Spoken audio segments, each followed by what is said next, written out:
bring questions. I really, like today's notes take a little bit longer. The assignment's not that long. I mean, some people might finish, but I have to talk a little bit longer. And I know that sometimes it's like, is she still talking? Oh my gosh, is she going to do another example? I know you guys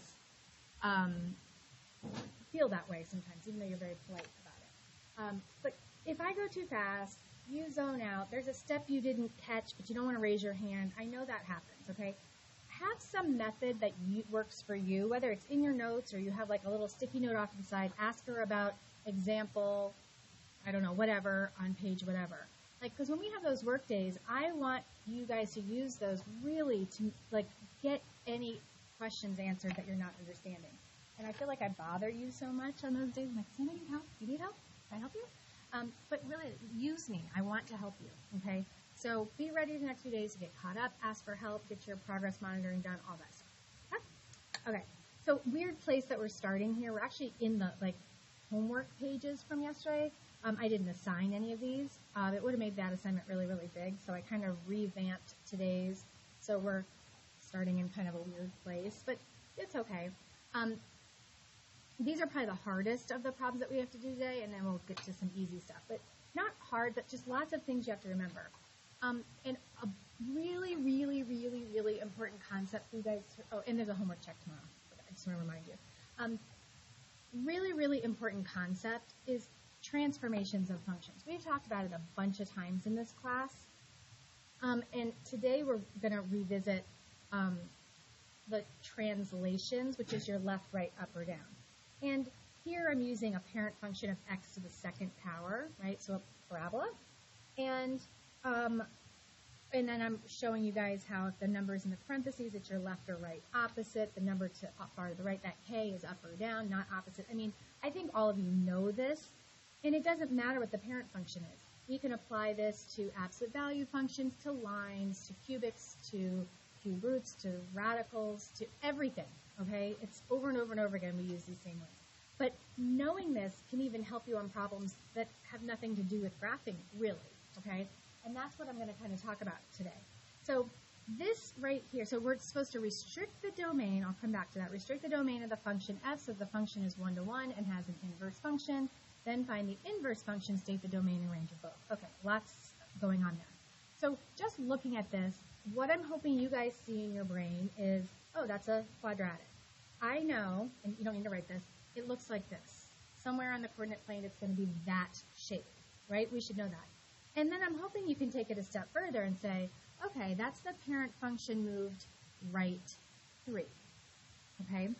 So whether you see it in your mind, you sketch yourself a little graph of it, or if it's a time when you have your calculator, you put it in your calculator and look at it. One of those 3 things, we really do need to be able to see the picture of this graph in our brain, or like one of those ways I just said, okay?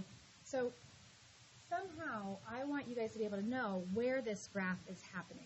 Okay, so what we learned yesterday is that's a function. Parabolas are functions. But if we find the inverse of it, it is not 1 to 1. It's not a function. So it does not exist. So what this is asking us to do is restrict the domain, cut off some of the x values, so that when I flip it, it is a function. That's what this is about, taking something that's not 1 to 1 and forcing it to be 1. And what we do is we pick a half of the parabola in this case. So parabola or an absolute value, we'll do an absolute value one as well. So like if I choose just to keep that and I cut that off, that's still a function, and when I do the inverse of it, it would actually end up being like just that instead of being the whole thing, okay? So you could really restrict your domain to the right side or the left side, okay? It doesn't matter, but if you want to do what I do and what most people do is we usually just keep the right side, and that's because it's just easier. It deals with positive infinity most times, and it's just the easier side, okay? So here's what we would do in a case like this. Because, so, there's no graphing here. It doesn't ask what the vertex is, what are the points of the graph make. But knowing that this is going right 3, I know I can picture it, draw it, look it on my calculator, and say, okay, since I'm going to keep half of it, I'm going to keep from 3 to infinity, right? So that's the restricted domain. I'm only using from here to the right, okay? That's restricting the domain. Okay, that's the hardest part, is seeing that. The rest of this is pretty easy. You already know how to do this. Find the inverse. Switch your x and y, and solve for y. So we would do the square root here. And we learned yesterday, or we didn't learn it yesterday, we reminded ourselves yesterday that when we don't restrict the domain, when we take the square root of two sides, we do plus or minus. But since we're only using the positive half, we don't put a plus or minus. We just said, oh well, we're using the positive side. I don't need to put a plus in front of it. Another reason it's nice to use the right side of that parabola because it's the positive side. And then add 3, right? So the inverse would be the square root of x plus 3. Notice the plus 3 is not under the radical. That's important. That's a completely different graph. Okay? What? Why not plus minus?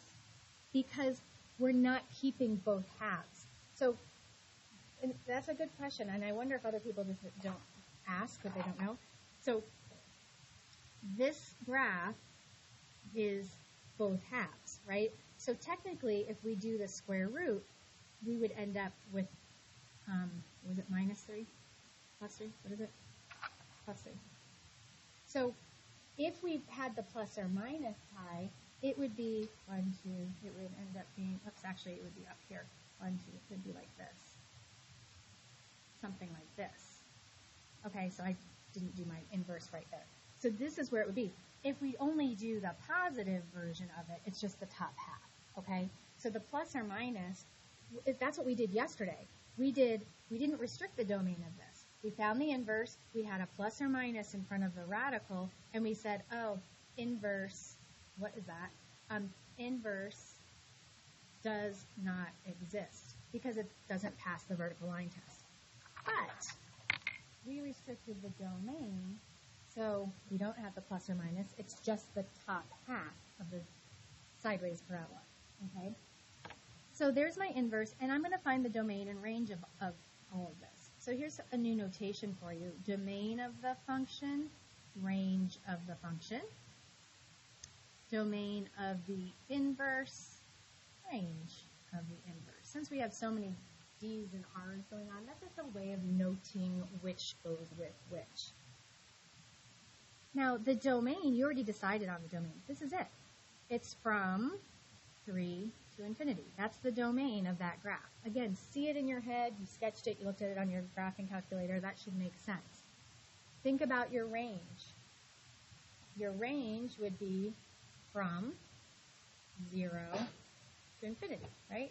Whether you have both halves or just half, you still are going to use all these y values. So that's from 0 to infinity for the function. And then remember, you can just switch them for the inverse. So the domain would be the range of the function, and the range would be the domain of the function. And yes, we would use brackets on this because 3, 0 is the vertex, and you can think of it like that. 3, 0, right, to the right 3 up or down 0. Those points, that x and that y value, are part of the graph. There's a point there, so you include it. That's what the brackets mean, okay? That would be something I would want you to rewrote. Okay, let's do another quadratic, okay? I know it's a quadratic because it's x squared. It's a degree 2. But it's not in standard form. So this is not part of the assignment. You don't have to rewrite it in standard form, but you would want to recognize that this is negative 2x squared plus 3. Putting it like that might help you notice that this opens down, right, because of the negative in front. So flip over the x-axis, it's concave down. And let's think about where the vertex would be. Where would the vertex be? What does that plus 3 do to the point that starts at 0, 0? Moves it which way? Up 3. That's a 0, 3. Who cares about the 2? That just makes it skinnier or fatter, okay? It's where are the first points. So, again, let me just give us a visual here. Negative 2x squared plus 3. Okay, so, did I type that right? Oh, I put 3 squared for some reason. I don't even know how I did that. Okay. But, you guys yell at your calculator? Okay. There she is. Okay, so you can see what the graph looks like. It does help to see it, whether it's in your brain, sketched on paper, on the calculator. Okay, so I'm going to go ahead and say what I'm going to restrict my domain as. I want either the right or the left side.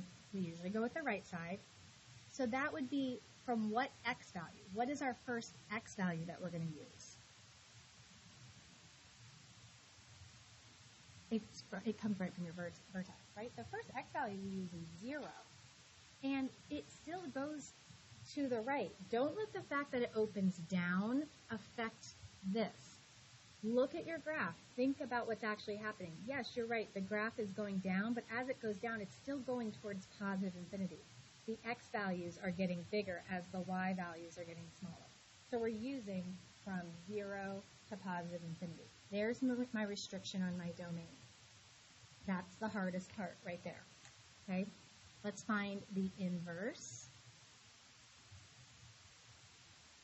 Switch your x and y. Solve for y. So subtract 3.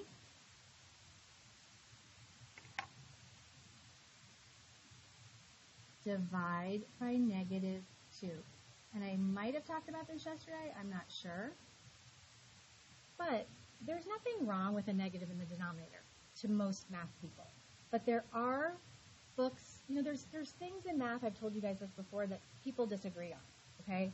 And one thing that I want to make sure I do my job with you guys about is saying, this is okay, but if it was a multiple choice test, you might see it written like that. You might also see them get a negative out of a denominator. Some people think a negative in the denominator is wrong. So you might see where they changed all the signs, right? You can change the denominator sign as long as you change all those. Really what you're doing is multiplying that whole thing by negative 1 to change their sign. So just understand that that means the same thing as that. And then we would do the square root of both sides. No plus or minus, right? No plus or minus on this because we restricted the domain. And another way you could see this written is that numerator written as 3 minus x. So again, the way I have it written in purple is not wrong, and it wouldn't be wrong if you did it. But if you're taking a multiple choice test, which we take lots of those in this class, you would want to recognize, oh, okay, they wrote it like that, same thing, that's my answer, okay? So there's my inverse. Lots of different ways we could have written that. All right, domain and range.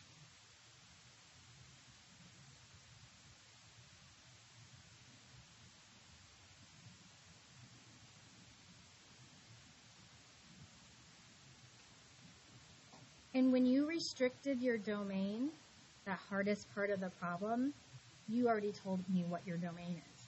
It's from 0 to infinity. And the only thing that's going to be affected by this graph opening down between problem 21 and 23 is your range. Because we're not going from 3 to infinity, right? We're going from negative infinity up to 3. Remember, we always do our domain and range from least to greatest. So it's negative infinity up to 3. Oops, that should be a bracket. And then just flip them for your inverse.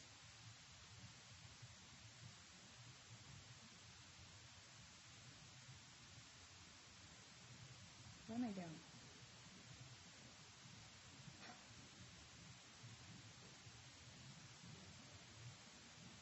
Okay, so domain. What am I doing? Did I just mess that up? I totally did. There it is. The domain of your function is the range of your inverse. The range of your function is the domain of your inverse. Sorry, I, for some reason, was flipping it. All right, I'm going to do an absolute value one with you. I'm going to do 24. Last one of these, okay? Because I want to show you that no matter what your parent function is, that h and k does the same thing. So I really want to make that known in your brain. Okay, so let's look at 24. Okay, so look at 24. Now the parent function is just this type of graph. That's it. It's still going left 3, down 2, which gives the vertex point as -3, 2. The only thing that's different, for the most part, is that it's straight sides or branches versus curvy. So I have to restrict the domain of that. Picture it, when I do the inverse, it's going to go like this, and it won't pass the vertical line test, okay? So if you picture it, like if you wanted to sketch the graph, I don't know if you need to. Some of us are more visual than others. Like left 3, down 2, opening up because it's positive, it would look something like that. Probably wouldn't be that wide, but that doesn't really matter.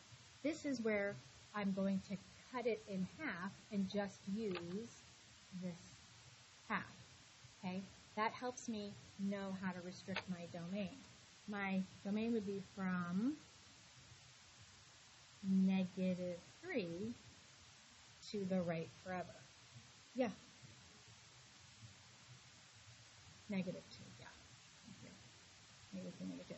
So from -3 to the right forever. Okay? So here's another thing that might be confusing at first. Let me explain. We don't need absolute value symbols. You haven't solved absolute value functions in a really long time. I don't think we've even done it in this class. When you had to solve an equation that had absolute value symbols in it, you actually rewrote it twice. You put a plus and a minus in front of the absolute value, and you solved it from there. But since we're restricting the domain, it's just like where we don't do the square root, and when we do the square root on these, we don't put plus or minus.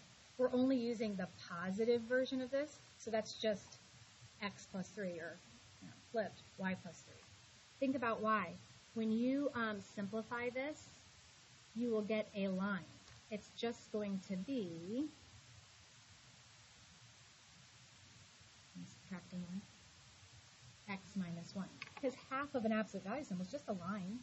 That's a line with the domain and range cut off if it doesn't keep going in both directions. So when you, another great reason to always keep the right-hand side is you would be keeping the positive portion of your absolute value. You don't even have to think about it. You just kind of have to remember, okay, I just get rid of the absolute value symbols in those.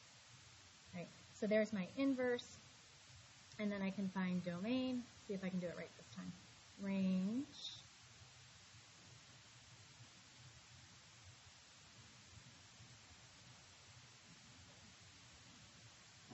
Robert, clear that up, please. Okay, so the domain would be from -3 to infinity, same as what we restricted here.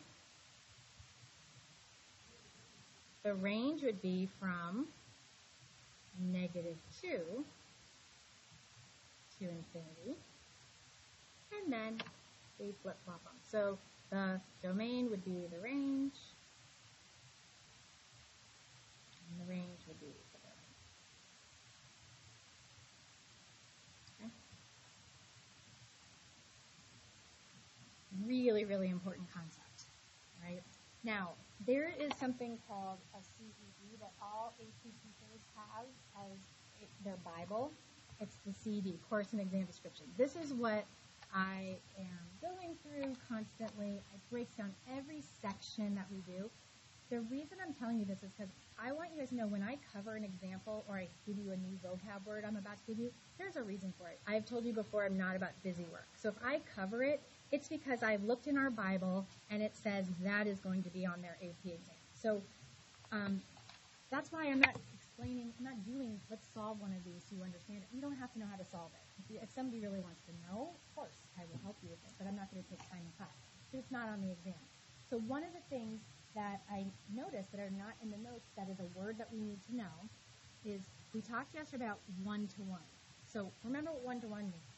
If I didn't restrict the domain of all of these guys, they would not be one-to-one. their inverse would not exist. But since I restricted the domain, all of these are one-to-one. So we talked about that yesterday. Another word for one-to-one is invertible, like if you invert something. So one-to-one means invertible. Since we restricted the domains of all of these functions, they are all invertible functions, meaning you can switch the x and y, solve for y, and say, yes, that is a function, okay? So I'll try to use that word more often, but if it pops up, now you know, right? All right, the hardest part's done, okay? Couple little things I have to go over, though, and then I will be done, so stay with me a little bit longer. Remember yesterday we talked about the vocab word relation? It's just a bunch of ordered pairs. In fact, these equations up here, these are relations. They represent a bunch of ordered pairs. You could put them on a graph that is a relation, just a bunch of ordered pairs. Here's a graph, right? So this is another way of finding inverse. Like last unit, I gave you problems like this. Find f of 2. So you go to the f graph. This is saying x is 2. What is y? So you go to the f graph. F is 2. When x is 2, y is negative 2, right? We know how to do that. Let's do it with inverses, though. So this is inverse of f. So instead of this being x, remember you switch their places. You normally say f of x. This is f of y. So it's asking, what is the x value when y is 0? So not hard, except one thing I see students mess up on. So go to your f graph. Go to where y is 0. That's right here. Look left, look right for your x value. Remember, we're trying to find x. X is our left and right. So the mistake students will make is they'll say 2. They'll say the answer is 2. It's not the answer. The answer would be 1. Okay? That ordered pair is 1, 0. Right? So when y is 0, x is 1. Same thing on the G graph. Here is y is 0. What is the x value when y is 0? Don't look up or down. We want an x value. Those are left or right. It's about right there. We could call it negative 2.5 maybe. And let's just do one more of those. Review how to do our compounding. G of negative 4 into inverse of f. What? Okay, so understand the language, the notation. G of negative 4. So negative 4 is x or y. Is negative 4 x or y? X. How do I know it's x and not y? Because there's no inverse, right? If I see g of negative 4 without that negative 1 there, that means that's x. If there was a little negative 1 there, the negative 4 would be y. Okay? Understand the language. So this is just plain old boring. Go to the G graph, find x is negative 4, look up, look down to find your y value. That would be negative 3. G of negative 4 is negative 3. Then I'm going to finally just rewrite it. Go to my f graph. Since it's written like that, this is y, right? So on the y-axis, go to negative 3. Look left, look right. There it is at 4, negative 3. So that would be our answer. So just understand when you have the negative 1 and when you don't, what it's asking. And I'm going to send that right into your brain for good on this second to last example coming up. So now I need you to flip to page 202, which is actually where your notes start. And we're doing example 5 and example 8. We're skipping a whole bunch, lots of repeats. So let's make sure, and with example 5, this is where you really make sure you understand how to read the notation, okay? So it says, let C of M be the cost in dollars of M ounces of mangoes. So let's see, C of M. So M is ounces, okay? On the other side would be the cost in dollars. That's what it's telling me. So interpret this. Write it out in words. So the way this is written, this would be ounces. So 12 ounces of mangoes. Oops, I think there should be not be an E in there. She has an E on mangoes. I don't know which is right, so whatever. You're not going to get taken off for spelling. 12 ounces of mangoes costs, and you would get marked off for this. Be careful about how to write 75 cents. There's two different ways to write it. You could write it like this, or like this. This is 75 hundredths of a dollar, okay? You couldn't write this. That is not even a penny, okay? Or the cent sign on the other side. Just no decimal point if you're writing it like that. All right, so this would be 8 ounces of mangoes for 50 cents. However you want to write it, pick one of those. Okay, but now they do the inverse thing on us. So instead of ounces being in the parentheses, what is that 3 representing? Cost, right, money, dollars. So $3 for 48 ounces of mangoes. 75 cents for 12 ounces of mangoes. So A and D are saying the same exact thing. Same exact thing. It's backwards. I swear I'm almost done. Last example. Example 8. Skippity skip over to it. And remember, you have 3 work days, so don't be stressing. This problem is on your next test. It's on the test. You might want to write yourself a note. There's none in the homework. I don't know why. If it's on your test, that means it's on your review. So we will get to review this again before the test, but I'm just telling you, you might want to start. This is on the test. I don't know if you guys go back over your notes. Hopefully you go back and look at all this beautiful work that you did. Okay? We're just going to do part A, which is find its inverse. And this is a rational function. We've done lines, tons of quadratics in the last 2 days, absolute value. We did a cubic, we did a cube root, we did a square root. We've done a ton in 2 days. We haven't seen a rational. Rational is what we did last quarter. We had HAs, VAs, wholes, x-intercepts, y. It was like 10 steps to graph them.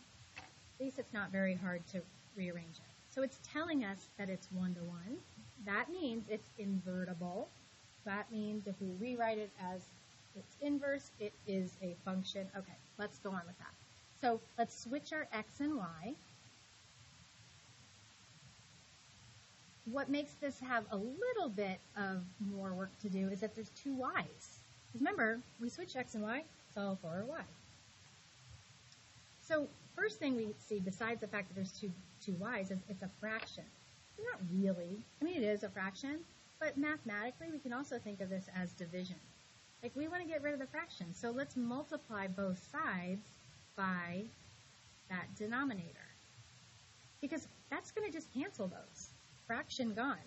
Don't forget to multiply by y plus 2 on this side. So guys, you don't have to rewrite it like this, but I'm just distributing x to y plus 2. So I would have x, y plus 2x on the left side, and 2y plus 3 on the right side. Pause, make sure you guys all get that. Multiplied both sides by y plus 2, canceled on the right side, and I did x times y plus 2, distributive property. Now remember, your goal is to get y alone on one side. And right now I have a y on the left side and a y on the right side. We need to get them on the same side. So you can either move xy over to this side or 2y over to this side, and then you'll have to move the 3 or the 2x too. So we're going to rearrange some things. I'm going to go ahead and move this xy to the other side. But really, it doesn't matter which way. So that'll cancel on this side, but I'm going to subtract 3 from this side and move it to the other side. Okay? You don't have to show that step. Just be careful with your signs. So left-hand side, I have 2x minus 3. Right-hand side, I have 2y minus xy. So what I did here, my darlings, is got the y terms together on one side. And we're really like 2 steps away. What would I do? How do I isolate the y in this binomial? Come on. How do I want y by itself? Factor. Yes, factor out the y. It's a GCF. You guys love factoring. Okay, so I'm just going to come up here. So 2x minus 3, that's that left-hand side, equals, and take the y out. Whatever's left over goes in the parentheses. Good, Jordan. So that's 2 minus x. Almost there. That's y times quantity of 2 minus x. Just divide. Right? Opposite of multiplication is division. So my inverse is 2x minus 3 over 2 minus x. Okay? So you start with an inverse function, you end with an inverse function. It's just things are rearranged. Okay? So there's none of those on the homework, unfortunately, but it is on the test. We'll review it again when we get to the test review, like in a month. All right? All right. Good job listening, most of you. Write that down, and I'll work my magic to make it all fit up here.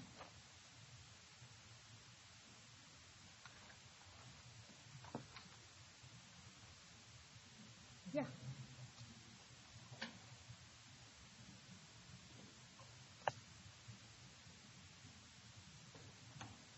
Write it down, write it down, write it down.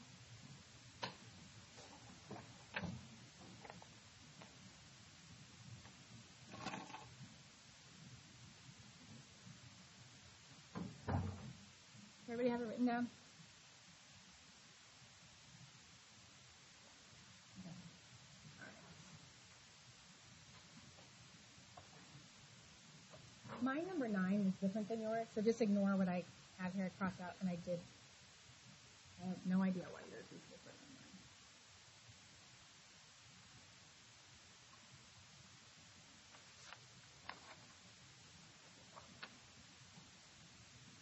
So reminder, bring your laptops tomorrow.